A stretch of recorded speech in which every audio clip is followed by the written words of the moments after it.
नमस्कार। और अब हमारे साथ जुड़ रहे हैं अश्विनी वैष्णव जी, केंद्रीय मंत्री हैं रेलवेज, टेलीकॉम और इंफॉर्मेशन टेक्नोलॉजी के।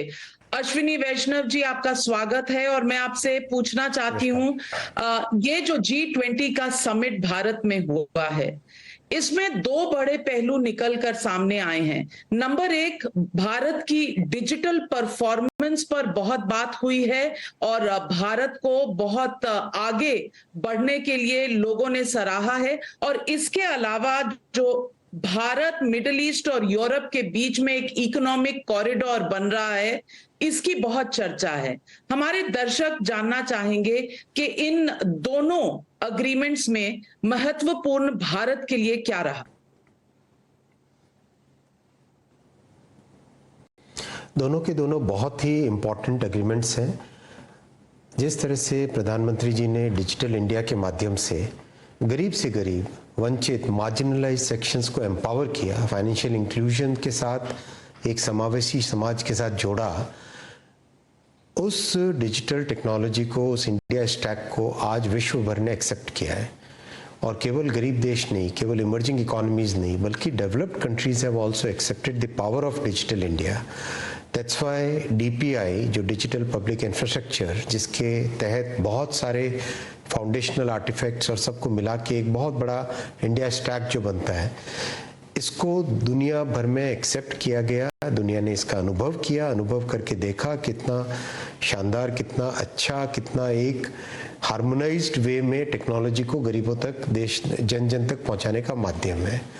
तो इसके लिए एक फ्रेमवर्क बना है। इस फ्रेमवर्क के माध्यम से, मान लीजिए यूरोप का कोई देश डिजिटल जो स्टैक है हमारा, DPI है, इसको इम्प्लीमेंट करना चाहता है, तो उसके लिए क्या चाहिए? उसके लिए कॉमन स्टैंडर्ड्स चाहिए, उसके लिए इम्प्लीमेंटेशन का मैकेनिज्म चाहिए, उसके लिए एक रेपोजिटरी चाहिए। इसीलिए वन फ्यूचर अलायंस के माध्यम से एक अच्छा कॉम्प्रिहेंसिव प्लेटफॉर्म बनाए, जिससे कि दुनिया भर में डिजिटल के DPI को इम्प्लीमेंट किया जा सके। दूसरा, जो भारत, मिडिल ईस्ट और यूरोप के बीच में शिपिंग और रेलवे का कंबाइंड इकोनॉमिक कॉरिडोर बनेगा, ये अपने आप में एक गेम चेंजर होगा।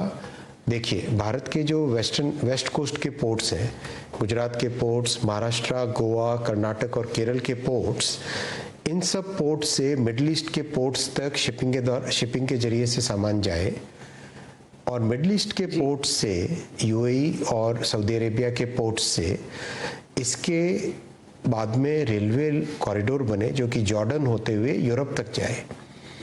भारत और यूरोप के बीच में दूरी कई हजार किलोमीटर कम हो जाएगी इससे।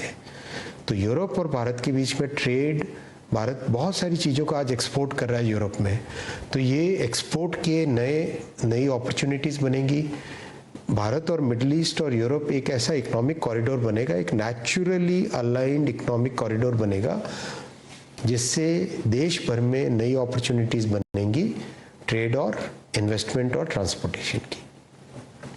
बहुत से लोगों का यह सवाल है कि क्या ये कॉरिडोर, चीन का जो कॉरिडोर जा रहा है जो पाकिस्तान के थ्रू, इसका जवाब है? क्योंकि कोई भी चीज आर्थिक लेवल पर तो उसका काम होता है, लेकिन जियोपॉलिटिक्स में भी उसकी एक जगह होती है। इस पर आप क्या कहेंगे? बहुत ही इंपॉर्टेंट जियोपॉलिटिकल इक्वेशन को रीबैलेंस करने में इस कॉरिडोर का रोल रहेगा। कैसे? BRI में सारा फोकस है डेट दे, और उस देश को, जिस भी देश में BRI का प्रोजेक्ट बनता है, उस देश के ऊपर बहुत बड़ा एक कर्जे का बोझ बन जाता है।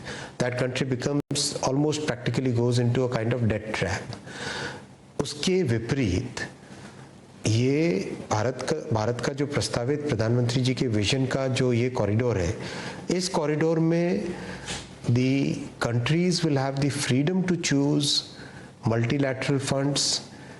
It will be a very consultative mechanism.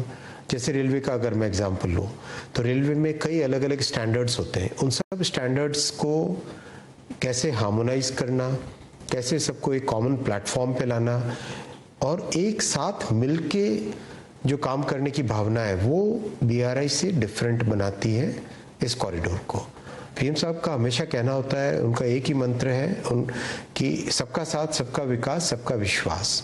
इसमें सबको एक साथ विश्वास में लेके सारे देश एक साथ अपने फ्यूचर डेवलपमेंट को डिफाइन करे, वो इस कॉरिडोर में क्लियरली इसकी right from the beginning thought process में वो चीज है। This makes it very different from the BRI concept. Ashwini Vaishnaw ji, ये दोनों जो अग्रीमेंट्स हैं, इनके थ्रू भारत को क्या गेन होगा? रोजगार के अवसर बनेंगे, इन्वेस्टमेंट के, बिजनेस के अवसर बनेंगे, इन्वेस्टमेंट आएगा। किस तरह का आप समझ रहे हैं भारत को इसमें आर्थिक मदद मिलेगी? नंबर 1। और नंबर 2, ये पूरा जो प्लान है, ये क्या भारत का प्लान था और क्या प्रधानमंत्री नरेंद्र मोदी इसके ड्राइविंग फोर्स थे बाकी देशों को सहमति पर लाने के लिए? बिल्कुल, ये पीएम साहब का क्लियर विजन था कि भारत, मिडिल ईस्ट और यूरोप, ये इस तरह के देश हैं जो एक क्लियरली अलाइंड है अपने थॉट प्रोसेस में, एक कॉमन गोल की तरफ आगे बढ़ रहे हैं, आगे इकोनॉमिक डेवलपमेंट का कॉमन विजन है।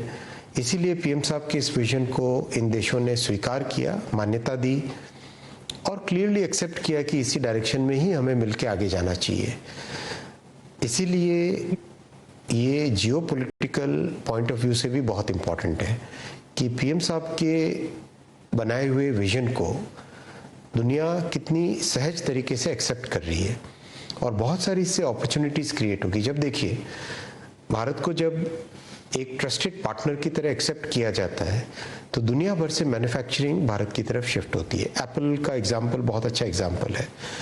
एक एक फैक्ट्री में 10,000 लोग एक साथ काम करते हैं और जिस तरह से ग्रोथ हो रही है, एक एक फैक्ट्री में एक साथ 22,000, 25,000 लोग काम करेंगे।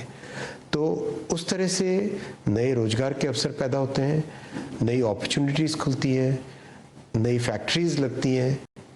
ये तब संभव हो पाता है जब देश को सारी दुनिया एक्सेप्ट करती है एज अ ट्रस्टेड पार्टनर। और ये पीएम साहब की विश्वसनीयता, उनकी एक्सेप्टेबिलिटी, उनके विजन को दुनिया ने जो स्वीकार किया, ये उसकी उपलब्धि है। अश्विनी वैष्णव जी, बाहर के मुल्कों से और तमाम जो लीडर्स आए थे पूरे विश्व से, उन सब ने बहुत सराहना की है प्रधानमंत्री नरेंद्र मोदी की। लेकिन हमारे देश में कुछ ना कुछ विपक्षी दल ऐसे हैं जो कहीं ना कहीं कोई ना कोई गलती ढूंढते रहते हैं और ढूंढ ही लेते हैं, उसको उजागर करते रहते हैं। आज विपक्ष को आपका क्या मैसेज रहेगा?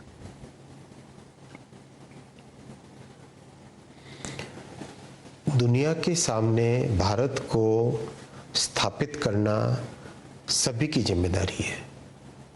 दुनिया के सामने भारत की एक वॉइस बने, वो वॉइस दुनिया सुने, एक्सेप्ट करे, समझे, ये सबकी जिम्मेदारी है। ये हमारे आज की जनरेशन और आने वाली जनरेशन के प्रति हमारा कर्तव्य है कि हम एक यूनाइटेड वॉइस में खड़े हों। और जो लोग इसको नहीं समझते वो बहुत इररेलेवेंट होने वाले हैं। वैष्णव जी, मैं सबसे बड़ा आपका संदेश चाहती हूँ देश की जनता तक पहुंचे। भारत को इस G20 से क्या हासिल हुआ?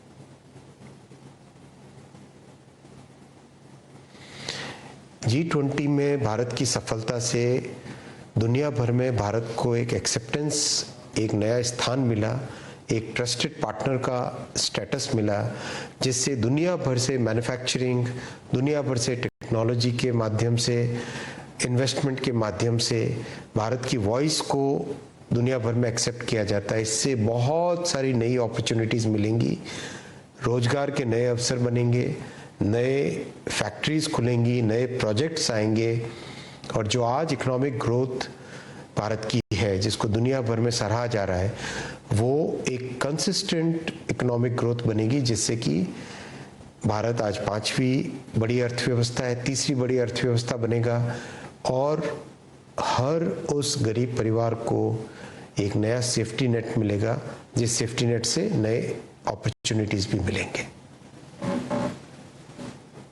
अश्विनी वैष्णव जी, हमारे साथ जुड़ने के लिए और हमारे दर्शकों को G20 की इंपॉर्टेंस बताने के लिए आपका बहुत बहुत धन्यवाद।